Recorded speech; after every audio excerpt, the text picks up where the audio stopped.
ரங்கநாதன் ஜம்முன்னு இடுப்புல கையை வச்சுண்டு செங்கல் மேல நிற்கிறான் அப்படின்னு ஒன்று மனசுல தெரியறது இல்லையா? இதான் ஸ்மரணம். பன்றிபுரம் நன்னா இருக்கும், சந்திரபாகால் இறங்கி குளிச்சா நன்னா இருக்கும்னா போயிட்டு வந்தவாளுக்கு ஆமாம் வாஸ்தவம் தான் உடனே ஸ்மரணம் வருது இல்லையா? நினைவுகள், பன்றிபுரம் போன நினைவுகள், திருக்குறுங்குடி போன நினைவுகள், பிருந்தாவனம் போன நினைவுகள், மதுரையில் போய் கள்ளழகர் ஆற்றுல இறங்குறத பார்க்குற நினைவுகள். வருஷத்தில் ஒரு தடவை தான் இறங்குறார். ஆனால் யாராவது மதுரைக்கு வரா, நம்ம வீட்டுக்கு வராருன்னா இங்கே தான் கள்ளழகர் இறங்குவார், ஜம்முன்னு இருக்கும். ஒரு தடவை கள்ளழகர் இறங்க பார்க்க வாங்க சித்திரையில். அப்போ அந்த நினைவுகள் இந்த ஸ்மரண பக்தி. மூணாவது, முதல்ல கேட்கறது, ரெண்டாவது பேசுறது, பாடுறது, இப்படி ஒன்றா வச்சுக்கலாம் கீர்த்தனம். மூணாவது ஸ்மரணம், ஸ்ரவணம், கீர்த்தனம், விஷ்ணோஹோ ஸ்மரணம். எதோ நினைக்கப்படாது, வாயினால் பாடி மனதினால் சிந்திக்க. ஆண்டாள் சொல்றாள் இல்லையா, வையத்து வாழ்வீர்கள் நாமும் நாம் பாவைக்கு செய்யும் கிரிசைகள் கேளீரோ. அதான் முதல்ல வாயினால் பாடி, ரெண்டாவது, மூணாவது மனதினால் சிந்திக்க. ஸ்ரவணம், கீர்த்தனம், விஷ்ணோஹோ ஸ்மரணம், விஷ்ணுவுடைய ஸ்மரணம். இந்த புதுசாக இப்போ நிறைய தேவதைகள்லாம் கொண்டு வந்து விட்டா, அதெல்லாம் இல்லை.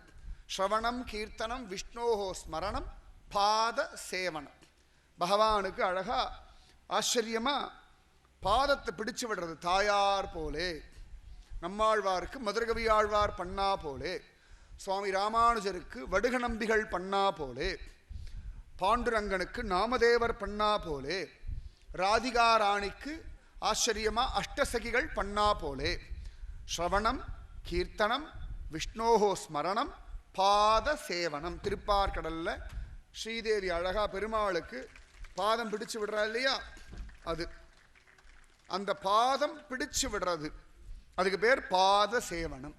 ராத்திரி படுத்துட்டு கூட மானசீகமா திருவேங்கடமுடியான் நின்றுட்டே இருக்காரே கால் வலிக்குமே அப்படின்னு பிடிச்சு விடலாம். பாண்டரங்கன் இடுப்பில் கேச்சு நின்றுட்டே இருக்கானே அப்படின்னு மானசீகமா அவன் பார்த்து நினச்சி பிடிச்சுட்டே இருந்தெல்லாம் ஒரு நாள் பிரத்யட்சமா பாண்டரங்கன் காலை நீட்டி பிடிச்சு விடு, அப்பாடா நீ பிடிச்சா நன்னா இருக்கு அப்படின்னு. சத்தியமா திருக்குறுங்குடி நம்பியுடைய பாதத்தை பிடிச்சு விடணும். ரங்கநாதனுடைய பாதம். ஸ்ரீரங்கப்பட்டணம் அப்படின்னு ஒரு இடம் உண்டு மைசூர் பக்கத்தில், பெங்களூர் டு மைசூர் போகிற வழியில் மாண்டியான்னு ஒரு இடத்து பக்கத்தில் ஸ்ரீரங்கப்பட்டினம், காவேரி ஆற்றங்கரையிலே. இதே மாதிரியே ரெண்டு பக்கம் காவேரி, நடுவில் அந்த ஸ்ரீரங்கப்பட்டினம். திப்பு சுல்தான்லாம் ராஜ்ய பரிபாலனம் பண்ண ஒரு இடம். அந்த இடத்துல அழகா ரங்கநாதனுடைய திருவடி பக்கத்திலேயே காவேரி மாதா உட்காந்துட்டு இருப்பா. அவ்வளோ தூரம்லாம் போக வேண்டாம்.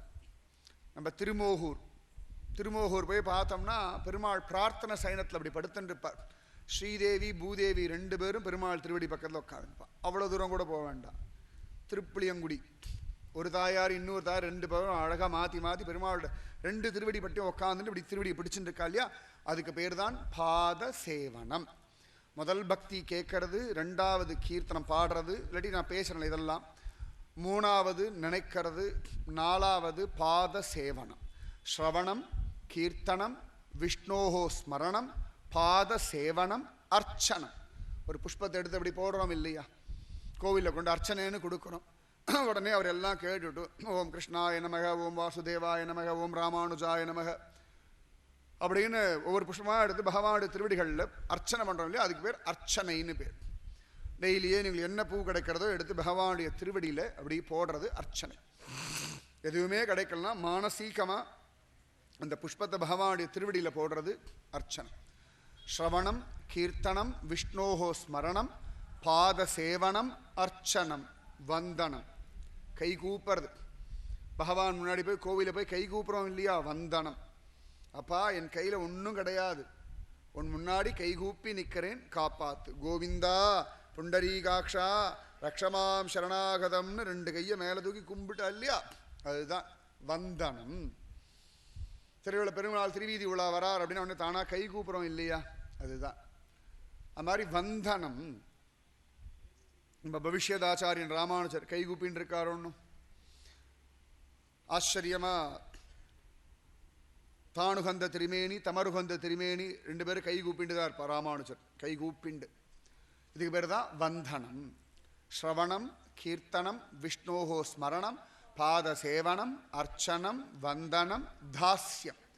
அடியேன் ராமானுஜதாசன், அடியாள் ராமானுஜதாசி. அப்படி பகவானுடைய பாகவதர்களுடைய அடியவர்களா நாம் நம்மை கொடுப்பது, ஒப்படைக்கிறது பேரு தாஸ்யம். ஆஞ்சநேயமூர்த்தி மாதிரி, இவாள்லாம் தாஸ்ய பக்தி. லக்ஷ்மணன் ஒரு தடவை கூட தம்பினே நினைக்கல, நான் ராமனுடைய தாசன் அப்படின்னே நினைக்கிறார். மதுரகவி ஆழ்வார் தேவு மற்றறியேன் அப்படின்றார் இல்லையா, அது தாஸ்யம். ஸ்ரவணம் கீர்த்தனம் விஷ்ணோஹோ ஸ்மரணம் பாத சேவனம் அர்ச்சனம் வந்தனம் தாஸ்யம் சக்கியம். டே பாண்டுறங்க அப்படிடா இருக்க அப்படின்னு தோல் மேல அப்படி கை போடுறது. ஏண்டா கிருஷ்ணா படுத்தி தொலைகிற, இதெல்லாம் சக்கியம். அர்ஜுனன் கிண்டல் பண்றான், ஹே கிருஷ்ண ஹே யாதவ ஹே சகேதி. என்னடா பொய் சொல்றடா கிருஷ்ணா. பகவான் சின்சியரா அவனுக்கு பகவத்கீதையை சொல்லிட்டு இருக்கான். அர்ஜுனா காலப்போக்கில் இந்த கர்மயோகம் நஷ்டமாயிடுத்துடா, அதை நான் உனக்கு சொல்றேன் அப்படின்னு. அர்ஜுனன் சிரிச்சான், நீ பொய்யன்னு எனக்கு தெரியும், இவ்வளோடா பொய் பேசுவ, வெக்கமா இல்லை? இல்லடா உண்மையாடா, நான் சூரியனுக்கு சொன்னேன்டா, சூரியன் மனுவுக்கு சொன்னாரா, மனு இஷ்வாவுக்கு சொன்னாரா. அர்ஜுனன் சிரிச்சான், பயலே நீ இப்போ பிறந்த பய, சூரியன் எந்த ஆதி காலத்திலேருந்து இருக்கார், நீ சூரியனுக்கு சமையா படப்பட சும்மா போக்கத்தவனுக்கு அப்படின்றான். அப்புறம் பகவான் கஷ்டப்பட்டு நிரூபணம் பண்றான், நான் பெரிய ஆள் அப்படின்னு சொல்லி விஸ்வரூபம் எல்லாம் காட்டி நிரூபணம் பண்றான். சக்கியம் பகவான ஃப்ரெண்டா பாவிக்கிறது தாஸ்யம் சக்கியம். இந்த கோகுலத்து குழந்தைகள் கிருஷ்ணனுடைய ஃப்ரெண்ட்ஸ் எல்லாம் கிருஷ்ணனை ஃப்ரெண்டா பாவிக்கிறார் இல்லையா, ராமன் குஹனை ஃப்ரெண்டா பாவிக்கிறார் இல்லையா, இதெல்லாம் சக்கியம். பகவான சகாவா சக்கியா பார்க்கறது. ஸ்ரவணம் கீர்த்தனம் விஷ்ணோஹோ ஸ்மரணம் பாதசேவனம் அர்ச்சனம் வந்தனம் தாஸ்யம் சக்கியம் ஆத்ம நிவேதனம். கோபிகைகள் போலே அப்படியே கண்ணன் கிட்ட கொடுக்கறது, சோக்கா மேளர் போலே அப்படியே பாண்டங்க இடத்துல தன்னை அர்ப்பணம் பண்றது. நம்பாடுவான் போலே திருக்குறுங்குடி நம்பிராயர் இடத்துல அப்படியே ஆத்ம சமர்ப்பணம் பண்றது. பெரியாழ்வார் போலே அப்படியே தன்னை கொடுக்கிறார் ஒன்றும். சைத்தன்ய மகாபிரபு போலே பூரி ஜெகநாதன் இடத்துல தன்னை கொடுக்கிறார் ஒன்றும். மீரா போலே துவாரகாதீசன் இடத்துல அப்படியே சரீரத்தோடு கொண்டு ஒப்படைச்சுடுறாள்னு. அதுக்கு பேர் தான் ஆத்ம நிவேதனம். தான் ஆத்மா இல்லையா, நம்மையே நம்ம டெய்லி பகவானுக்கு ஏதான நிவேதனம் பண்ணுவோம், பழம் ஏதோ ஒன்று பண்ணுவோம் இல்லையா. அந்த மாதிரி நான் உன்னை சேர்ந்தவன், இனி உன்னிஷ்டம் என்னிஷ்டம் அப்படின்னு ரமண மகரிஷி மாதிரி இந்த ஆத்மா உன்னுடையதுன்னு பகவானத்துல நிவேதனம் பண்றது பேர் ஆத்ம நிவேதனம். இந்த 9 விதமான பக்தி பண்ணா விசேஷம்பா. இதுதான் நான் படித்ததில் வசத்தின்னு விட்டான். மற்ற எல்லா படிப்பும் வேஸ்ட்டுன்னு விட்டான். நீங்கள் எம்பிஏ படிங்கோ, இன்ஜினியரிங் படிங்கோ, டாக்டர் படிங்கோ, உடனே குருஜி சொல்லிட்டார் படிப்பு வேஸ்ட்டுன்னு விட்டார். அதனால் நான் படிக்கிறதெல்லாம் ஒத்த. அதாவது மற்ற படிப்பெல்லாம் உலகத்தில் வாழறதுக்கு மிக உயர்ந்த படிப்பதுன்னா தெய்வ சிந்தனை தான். இந்த எல்லா படிப்பும் தெய்வத்தை அடையறதுக்கான ஒரு மார்க்கம். அந்த மாதிரி இந்த 9 விதமான பக்தி தான் வசத்தின்னு ஒன்று. இரண்யகசிபுவுக்கு கோபம். வாத்தியார்களெல்லாம் திட்டினா, வாத்தியார்கள் எவ்வளவோ மாற்றலாம் ட்ரை பண்ணால் ஒன்றும் நடக்கலை. அந்த காலத்திலேயே கன்வர்ஷன்லாம் நடந்திருக்கு. அந்த கன்வர்ஷனை தாண்டி ஜெயிச்ச இந்துக்களும் உண்டு. அதில் ஒருத்தன் பிரகல்லாதன். நாமெல்லாம் அந்த பிரகல்லாத வம்சம். அன்னைக்கும் கம்பல்ஷன் இருந்திருக்கு, அன்னைக்கும் கன்வர்ஷன் இருந்திருக்கு. அந்த காலத்திலேருந்து என்னமோ இப்போ சொல்கிறா கன்வர்ஷனை பற்றி. பிரகல்லாதன் காலத்திலேருந்தே கன்வர்ஷனை பார்த்து அதையும் தாண்டி ஜீவிச்சுன்னு இருக்கிற ஒரு தர்மம் நம்முடைய சனாதனமான ஹிந்து தர்மம். நம்ம கிட்ட போய் கன்வர்ஷனை பற்றி பேசுகிறான். இதுதான் அதிசயம். இன்னைக்கு வா கொடுக்குறேன், அதை கொடுக்குறேன், இதை கொடுக்குறேன், மதம் மாறிடுன்றால. இது எல்லாமே பிரகல்லாதனுக்கு இரண்யகசிபு பண்ணான், அத்தனையும் பண்ணான். ஆனால் அத்தனையும் தாண்டி ஜெயிச்சு காட்டினவன் பிரகல்லாதன். கடைசியில் இரண்யகசிபுக்கு பொறாம ஜாஸ்தியாக போயிடுத்து. என்ன பண்ணுறதுன்னு தெரியல. அவனுக்கு விஷம் வச்சு கொடுத்தான், மலை மேலேந்து உருட்டினான், தீயில உட்கார வச்சான், யானையை கொண்டு மிதிக்க வச்சான், பாம்பை கொண்டு கடிக்க வச்சான். எல்லாத்துலேயும் ஜெயிச்சுட்டான். 5 வயசு பிள்ளை எல்லா கஷ்டத்துலேருந்தும் ஜெயிக்கிறான். ஏண்டா அப்படின்னா எப்படி முடியும் அப்படின்னா நாம ஜபம். ஐயோ நாளைக்கு என்ன ஆக போகிறதே நான் கவலைப்படலை, நாளைக்கு என் நாராயணன் காப்பாற்றுவான். இன்னைக்கு காப்பாற்றினான், நாளைக்கும் காப்பாற்றுவான், கவலையே இல்லை. பயப்படவே பயப்படாதீங்க. பிரகல்லாதனை காப்பாத்தின தெய்வத்துக்கு நம்மளை காப்பாத்துறது ஒரு கஷ்டம் இல்லை. சத்தியமா காப்பாத்திட்டு தான் இருக்கார். அன்னைக்கும் காப்பாத்தினார், இன்னைக்கும் காப்பாத்தின்னு இருக்கார், நாளைக்கும் காப்பாற்றுவார். எவ்வளோ பெரிய மன கஷ்டங்கள்லாம் வந்திருக்கு, உடம்புல பிரச்சனைகள்லாம் வந்திருக்கு. அதெல்லாம் தாண்டி இன்னைக்கு வந்து இங்கே உட்காந்துருக்கீள் அப்படின்னா நாராயணன் காப்பாத்தினதுனால தானே. காப்பாத்தினா எதுக்கடான்னா பாகவதம் கேளு, பகவான் அனுபவி, என் பக்தர்களுடைய சரித்திரங்களை கேளுன்னு அவன் தீர்மானம் பண்ணதுனால தானே. அவ காப்பாத்திட்டு தானே இருக்கான், சந்தேகமே வேண்டாம்.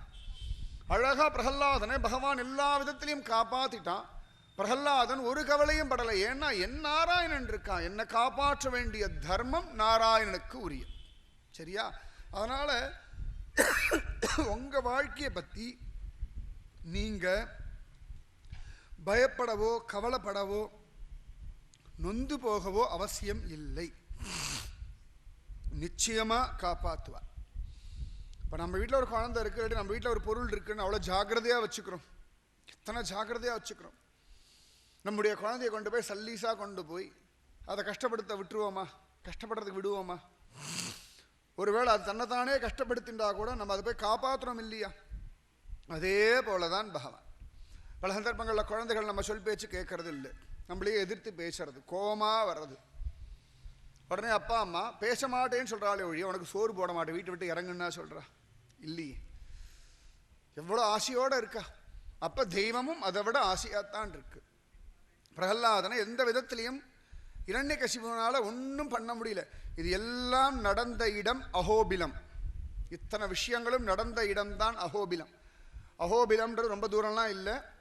மெட்ராஸ்லேருந்து திருப்பதி ஒரு 3.5 மணி நேரம், திருப்பதிலேருந்து ஒரு 4 மணி நேரம் போனோம்னா அஹோபிலம். அஹோபிலம் அஹோபிலம்னு திவ்யமான தேசம். இரண்யகசிபு ராஜ்ய பரிபாலனம் பண்ண இடம். எப்படி அயோத்தியா ராமன் அவதார ஸ்தலம்னு சொல்கிறோமோ அந்த மாதிரி அஹோபிலம். அந்த இடத்துல அவ்வளவு பெரிய அரண்மனையில் ஒரு நாள் இரண்யகசிபு கத்துன்னு கத்திண்டு கிடக்கிறான். கத்துன்னு கத்திண்டு கிடக்கிறான். எங்கடா இருக்கான் நாராயணன்? எங்குமுளன் கண்ணன் என்ற மகனை காய்ந்து இங்கில்லையால் என்று இரணியன் தூண் புடைப்ப அங்கு அப்பொழுதே. அப்ப இரண்யன் கேட்டான், எங்கடா இருக்கான் அவன் நாராயணன்? எங்குமுளன்பா, எல்லா இடத்துலையும் இருக்காருப்பா, உனக்குள்ள இருக்காருப்பா, எனக்குள்ள இருக்காருப்பா, எல்லா இடத்துலையும் இருக்காருப்பா. உடனே பகவான் பார்த்தானோ, எல்லா இடத்துலையும் இருக்கேன்னு சொல்லிட்டான்.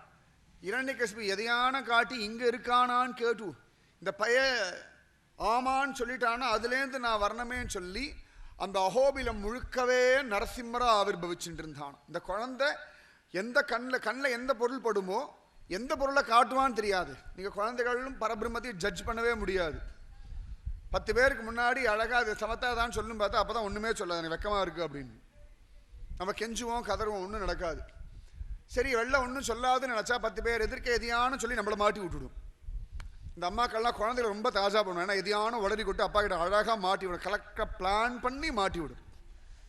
தெரியாமல் மாட்டி விடுற மாதிரியே பண்ணும், ஆனால் பிளான் பண்ணி தான் மாட்டி விடும். அதனால நாராயணன் பார்த்தானா இந்த பிரகல்லாதன் எதை காட்டுவான்னு தெரியாதுன்னு சொல்லி அந்த அஹோபிலம் முழுக்கவே நரசிம்மர். இன்னைக்கு நிஜமா அஹோபிலம் போனோம்னா நவ நரசிம்மர் மொத்தம் 10 நரசிம்மரை சேவிக்கலாம். ஒரு தடவை போய் பார்ப்போம். அஹோபிலம் ரொம்ப நல்லா இருக்கும். எல்லா இடங்கள்லையும் தூணில் இருக்கான், துரும்பில் இருக்கான், இரண்யகசிபு உடுத்தின்னு இருக்கிற வஸ்திரத்தில் இருக்கான், அவன் தலையில் வச்சிருக்க கிரீடத்தில் இருக்கான், அவன் கையில் இருக்க கதையில் இருக்கான், அவன் உட்கார்ந்துட்டு இருக்க சிம்மாசனத்தில் இருக்கான், அவன் போட்டு இருக்க செருப்பில் இருக்கான். அங்கெங்கனாதபடி எங்கும் எல்லா பக்கமும் இந்த நிருசிம்மன் அப்படியே வியாபிச்சு கிடக்கிறான். இப்படியே குழந்தை அப்பா கேட்க இப்படி ஊத்து பார்க்கறான், சிரிக்கிறான். இரண்யகசிபு அவமானமாக போயிடுது. சின்ன பையன் கிண்டல் பண்ணி என்னை பார்த்து சிரிக்கிறான். என்ன திமிரு, எங்கடா நாராயணன் எங்கன்னு கேட்டா எல்லா இடத்துலையும் இருக்கான்றா, கேட்டா சிரிக்கிறா, என்ன கிண்டலா அப்படின்னு. அவன் தோர்க்கான்பா, எங்கடா இருக்கான்? ஸ்தம்பேன திருஷ்யதே. இன்னைக்கும் அந்த தூண் இருக்கு அஹோபிலத்தில். ஆனால் தூண் இல்லை, மலை சிகரம். ஒரு மலையுடைய சிகரம் அது. தூண் சொல்றோமே ஒழிய அந்த காலத்தை பெருசான மனுஷாலாம் இருந்தா அந்த தூண் நீங்க ஒரு மலை சிகரம் அவ்வளவுதான் நான் சொல்ல முடியும். அவ்வளவு பெரிய சிகரம் அது. இன்னைக்கும் அந்த தூணை பார்க்கலாம். அந்த தூண் மேல ஏறி நிற்கலாம். அந்த தூணுக்கு பேரே உக்ரஸ்தம்பம்னு பேரு. உக்ரஸ்தம்பம். அது எங்க தூண் எங்கேயாவது உக்ரமா இருக்குமா?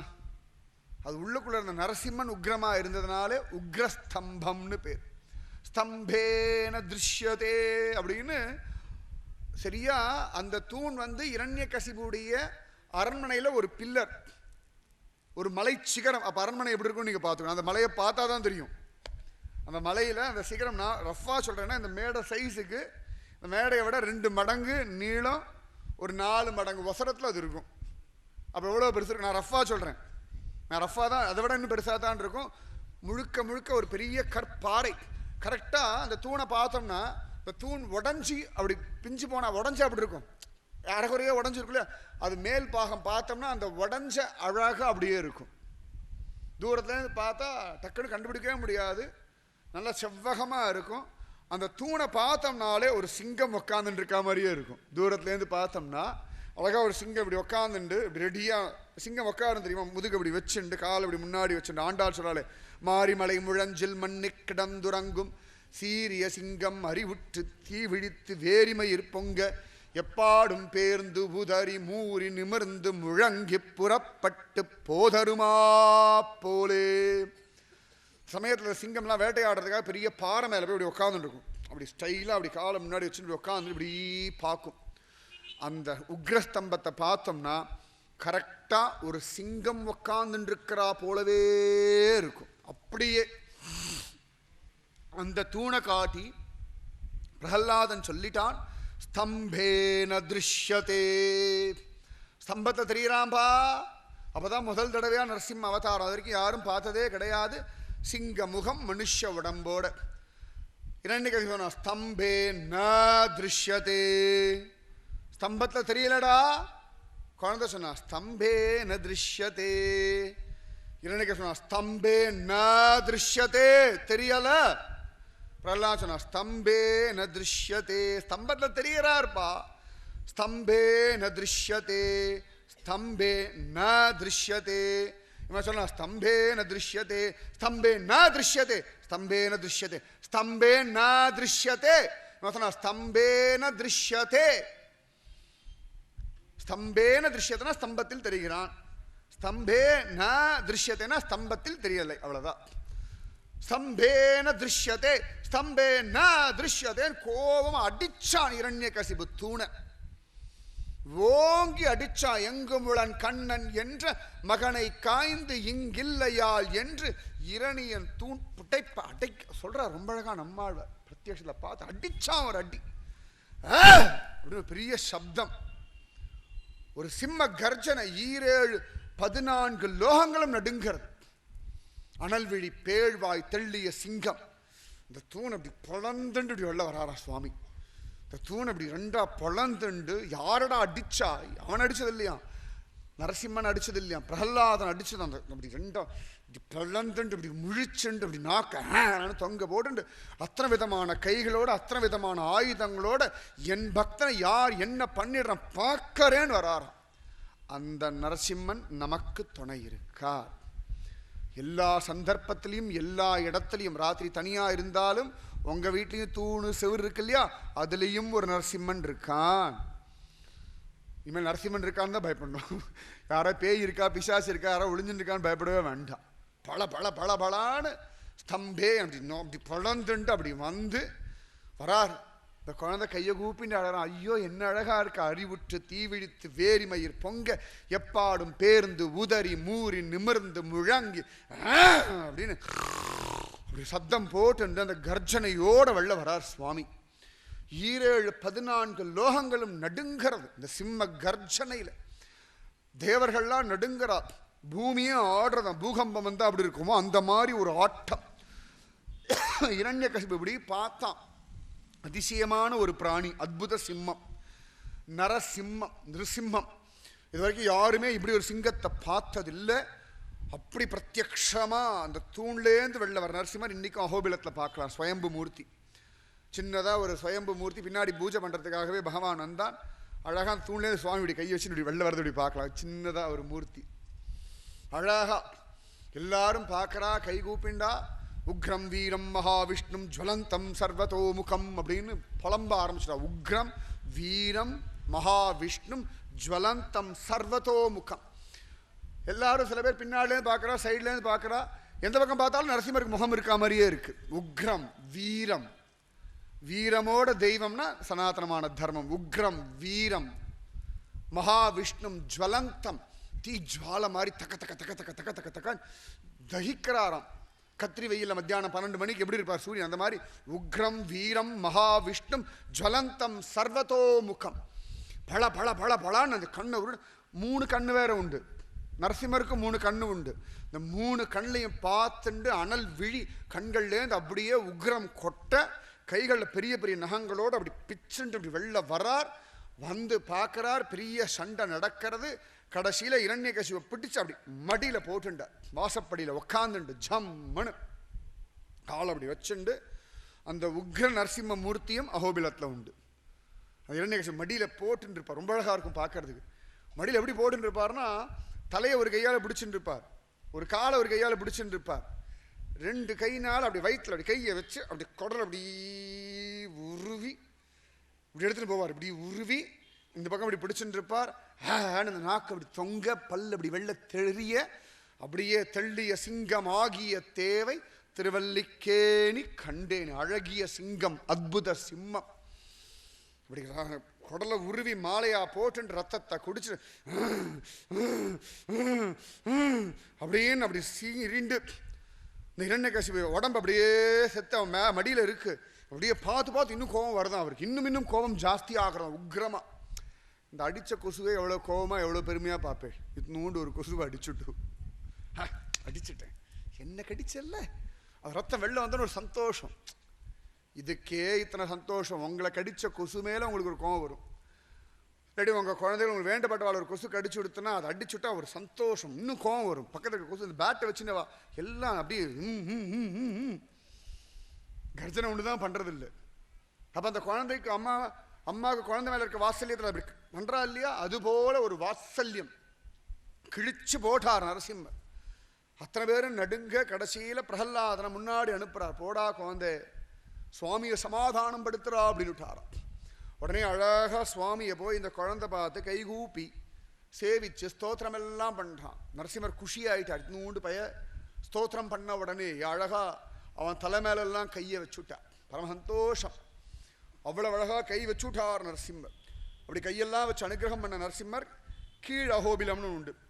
அஹோபிலம் பெரிய மலை. அந்த கீழ் அஹோபிலத்தில் ஒரு குகை உண்டு.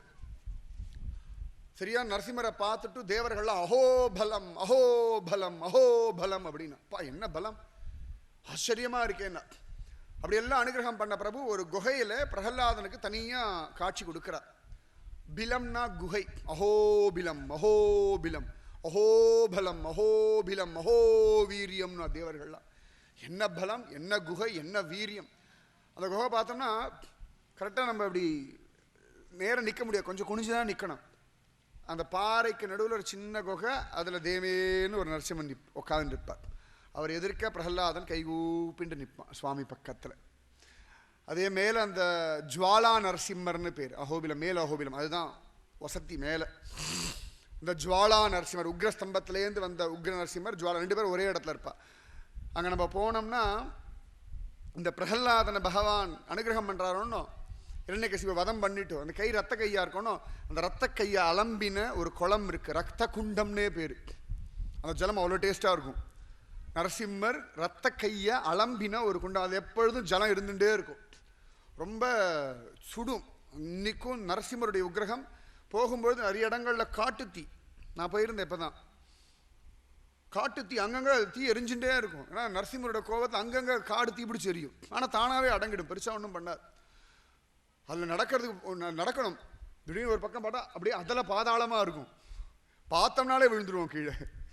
இந்த சதுரகிரி மலையெல்லாம் சொல்லலாம் இல்லையா, அந்த மாதிரி தான். காட்டுக்குள்ளே போகும்பொழுதே கையில் ஒரு முற்றத்து முக்கோல் துணையான்னு ஒரு கம்பை கொடுத்துருவா.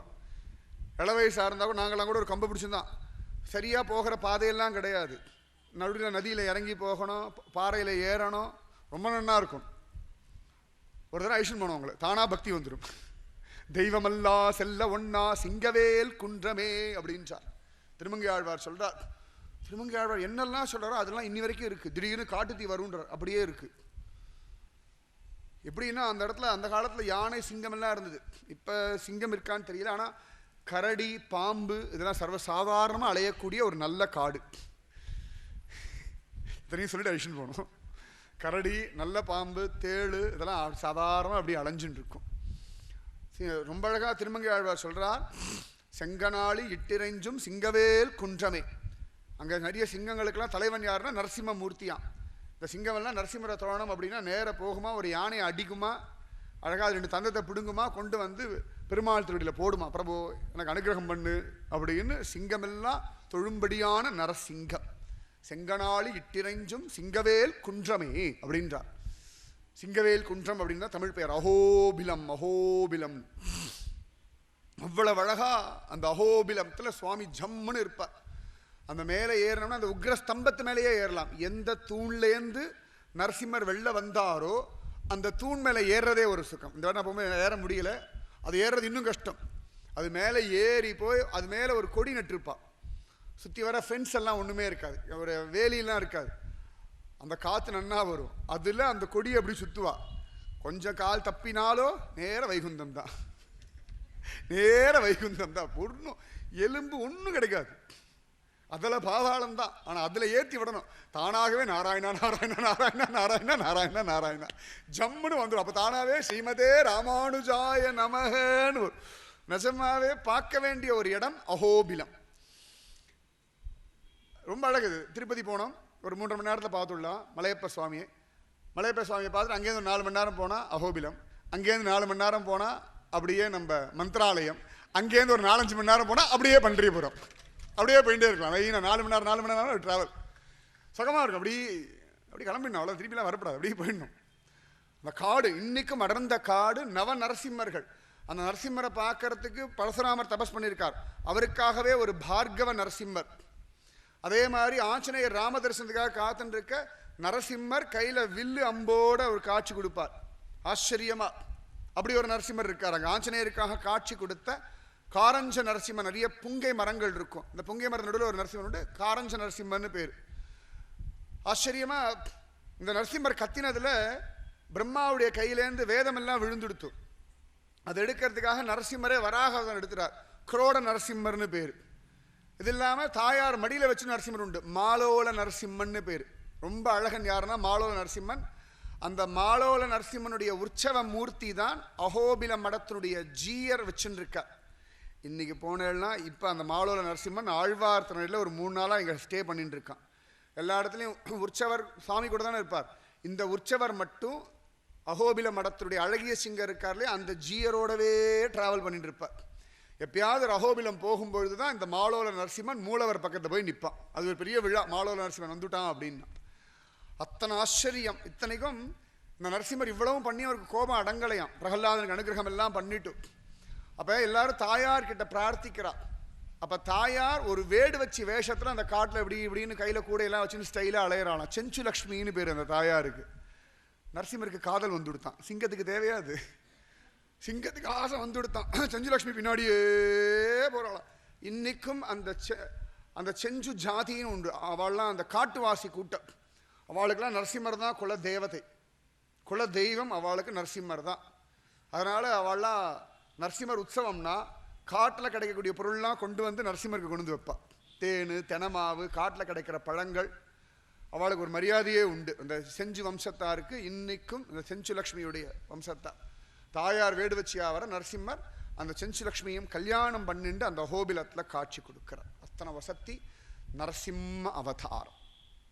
பேர்பட்ட அவதாரம். பக்தனுடைய கஷ்டம் பொறுக்காம தூண்லேந்து வெள்ள வந்து அனுகிரகம் பண்ண ஒருத்தர் நரசிம்மர். அப்போ கவலையே பட வேண்டாம். யாராவது நம்மளை டார்ச்சர் பண்ணுறா, நம்மளை ரொம்ப படாத பாடுபடுத்துறா, ஒன்றுமே பண்ண வேண்டாம். நீங்கள் பாட்டுக்கு நாமஜபம் பண்ணுங்கோ. உடனே நரசிம்மர் வந்து எல்லாரும் கிழிச்சு போட்டுறான்னு நினைக்கப்படாது. உடனே அடுத்த வாழ் நமக்கு ஆகாத வாழை கிழிச்சு போட்டால் நமக்கு அவ்வளோ சந்தோஷமா. முக்கால்வாசி ரொம்ப வேண்டப்பட்டவா தான் ஆகாதவாளாவே இருக்கா. ரொம்ப வேண்டப்பட்ட கணவன், ரொம்ப வேண்டப்பட்ட மனைவி. இப்போ ஸ்திரீகள் எவ்வளோ சந்தோஷமாக சிரிக்கலன்னா அநியாயமாக இருக்குது. வேண்டப்பட்ட கணவன், மனைவி, குழந்தைகள், இளவயசு வந்துடுத்துன்னா அட்வைஸ் பண்ணுற அப்பா அம்மா, இவெல்லாம் அப்படி கிழிச்சு போடலாமான்னு கோபம் வருது, முடியலை. நரசிம்மர் இடத்துல தியானம் பண்ணால் அவள் புரிஞ்சுக்கிற மாதிரி நம்ம நடந்துப்போம். நம்முடைய மனசை அவளுக்கு புரியும். அத்தனை வசதி. ஜெய் போலோ நரசிம்ம சுவாமிக்கு, ஜெய் போலோ பிரஹ்லாதாழ்வாருக்கு. என்ன வேணா கஷ்டம் வரட்டும், என்ன வேணா பிரச்சனை வரட்டும், வாழ்க்கையே புரியாமல் கூட இருக்கட்டும், பிரஹ்லாதன் மாதிரி தைரியமாக எல்லாத்தையும் ஃபேஸ் பண்ணுங்கோ. நாம ஜபம் பண்ணுங்க. எல்லாருடைய வாழ்க்கையிலும் அந்த மாதிரி சந்தர்ப்பங்கள், இக்கட்டான சூழ்நிலைகள் வர்றது. வழியில் யார்கிட்டையும் சொல்ல முடியாது, சொல்லி பிரயோஜனம் இல்லை, புரிய வைக்க முடியாது. பேசினோம்னா பிரச்சனை ஜாஸ்தியாகும். நீங்கள் பாட்டுக்கு பகவன் நாமத்தை ஜபிச்சேன்னா தானாகவே எல்லாம் சுவாமி சரி பண்ணுவார். அதுதான் பிரகல்லாத அவதாரம், பிரகல்லாத சரித்திரத்தினுடைய பெரிய பலம். சுவாமி இருக்கார், பார்த்துன்னு இருக்கார், கிருபை பண்ணுவார். கலங்காதே, பயப்படாதே, நடுங்காதே, உன் வாழ்க்கைக்கு நரசிம்மர் கேரண்டி. எந்த விஷயமா இருந்தாலும் பகவான் இருக்கான். அப்போ எங்கேயோ இல்லை, தூணில் நின்றுண்டு வந்தார் இல்லையோ, அவ்வளோதான். எப்போ வேணாலும் வருவார், எப்படி வேணாலும் வருவார். சரியா? அதனால் அந்த நரசிம்மர் நமக்கு அனுகிரகம் பண்ணியே தீருவார், சந்தேகமே வேண்டாம். அனல்விழி பேழ்வாய் தள்ளிய சிங்கமாகிய தேவை திருவல்லிக்கேணி கண்டேனே. அங்கே 9 நரசிம்மர் ரொம்ப விசேஷம். இல்லை 10வது ஒரு நரசிம்மர் உண்டு. யார் அப்படின்னா திருவேங்கடமுடையான் மலையப்ப சுவாமி. கல்யாணத்துக்கு எல்லா ஏற்பாடும் பண்ணிட்டாராம். இருந்தாலும் லேசாக ஒரு பயம், எங்கேயாவது திடீர்னு நம்மளை பார்த்து அனாத பயதாண்டா நீ அப்படின்னு ஆகாச ராஜா பொண்ணை கொடுக்கலனா என்ன பண்ணுறதுன்னு சொல்லிட்டு நேராக அந்த அகோபிலம் கரெக்டாக திருப்பதி மலையுடைய தொடர்ச்சி தான். ஸ்ரீசைலம், திருப்பதி, அகோபிலம் இதெல்லாம் ஒரு மலையுடைய தொடர்ச்சி தான். ஆதிசேஷனே மலையாக வளைஞ்சு வளைஞ்சு இருக்கார். அதனால தான் சேஷாத்ரின்னு பேர். வெங்கடாத்ரி, சேஷாத்ரி, வேதாத்ரி, கருடாத்ரி, ரிஷபாத்ரி, அஞ்சனாத்ரி, ஆனந்தாத்ரி. 7 குண்டலவாடா வெங்கட்ரமணா கோவிந்தா கோவிந்தா இப்படி சொல்லி சொல்லி நேற்று எனக்கு லட்டே வந்துடுத்து திருப்பதியிலேருந்து. அதான் மலையப்பன். மனசறிஞ்சு கிருபை பண்ணக்கூடியவன் அப்படின்னா மலையப்பன். யோசிக்காமலேயே கிருபை பண்ணக்கூடியவன் அப்படின்னா விட்டலன், வாசுதேவ ஹரி. எதையுமே பார்க்காம கிருபை பண்றவன்னா என்னுடைய பத்மநாபன். என் பத்மநாபன் நான் சொல்ல விடுவேன்னா எதுவுமே வேண்டாம் அப்படின்னா யதிராஜன் ராமானுஜன். ஸ்ரீமதே ராமானுஜாய நமக. அந்த திருவேங்கடமுடையான் பாலாஜி ஸ்ரீனிவாசன் நேர அகோபிலம் வந்தாராம். வந்துட்டு அவர் தன் கையினாலே ஒரு நரசிம்மரை ஸ்தாபிதம் பண்ணி, இருக்கிற 9 நரசிம்மர் போதாதுன்னு இவர் ஒரு நரசிம்மமூர்த்தியை ஸ்தாபிதம் பண்ணி அழகாக அவருக்கு அங்கே பூஜையெல்லாம் பண்ண உடனே நரசிம்மர் கவலைப்படாதேப்பா, ஃபஸ்ட் கிளாஸாக கல்யாணம் நடக்கும், யாராக வந்தால் நான் கிழிச்சு போட்டுறேன், கவலைப்படாதேன்னு கேரண்டி கொடுத்தாராம். அப்படி ஸ்ரீனிவாசர் பிரதிஷ்டை பண்ண ஒரு நரசிம்மர் அங்கே உண்டு. சரியா திருப்பதி ஸ்ரீனிவாசனுடைய கல்யாணத்தோட முதல் சாப்பாடு யார் சாப்பிட்டான்னா பந்தியில் இந்த அகோபிலத்தில் இருக்கக்கூடிய ஸ்ரீனிவாசர் பிரதிஷ்டை பண்ண நரசிம்மர் தான். அந்த கோவிலில் இத்தனை பெருசாக ஒரு ட்ரம் இருக்கும். சரியா உடுக்கையே பெருசு பண்ணால் அவ்வளோ பெருசு இருக்கும். நான் 2 கையை இப்படி வச்சேன்னா அடிக்க முடியாது, அதை அடிப்பாளாம் உற்சவ சமயத்தில். அது எப்படி தான் அடிப்பாளோ தெரியாது. நான் 2 கையை இப்படி வச்சுன்னு இப்படி வச்சேன்னா இந்த பக்கம் தட்டினா இப்படி சாயணும், அந்த பக்கம் தட்டினா இப்படி சாயணும், அத்தனை நீளம். அதை டும் டும் டும்னு அடிப்பாளாம். அந்த இடத்துல நரசிம்மர் ரொம்ப அழகாக இருப்பார், ரொம்ப ஆச்சரியமாக இருப்பார் அந்த நரசிம்மர். ஸோ அந்த அகோபிலம் போனோம்னா 10 நரசிம்மரை சேவிக்கலாம். ரெடியாக போகலாமா? பாதி பேர் தான் சொல்கிறேன், எல்லாரும் சொல்லியே. போனோம்னா அழகா ஸ்ரீமதே ராமானுஜாய நமஹ, ஸ்ரீமதே ராமானுஜாய நமஹ, ஸ்ரீமதே ராமானுஜாய நமஹ ஜபிச்சுட்டோம் இல்லையா? ராமானுஜரேஷன் போயிடுவார். அத்தனை வசதி அந்த நரசிம்மர். இதுதான் 7வது ஸ்கந்தம். இப்படி எல்லாத்தையும் சொல்லிண்டே வரார். ஒவ்வொன்றத்தையா சொல்லிட்டு வரவர் மிருகத்துக்கும் பகவான் கிருபை பண்ணுவான் அப்படின்னு சொல்லணும் இல்லையா?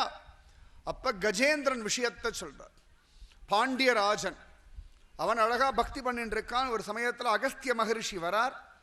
கவனம் இல்லாமல் அவன் பாட்டுக்கு பூஜை பண்ணிட்டு இருக்கான். பாகவதர்கள் வந்துட்டான், ஆச்சாரிய புருஷா வந்துட்டான்னா அவாதான் முதல்ல, தெய்வம் அப்புறமா தான். அவன் வேணுன்ட்டே பண்ணல, பக்தியில பூஜையில மயங்கி கடந்தான் அந்த ராஜா. உடனே அகஸ்தியர் சொன்னார், நீ யானையா போடா அப்படின்னு விட்டார். அவன் அடுத்த ஜென்மாவில் யானையா வந்துட்டான்.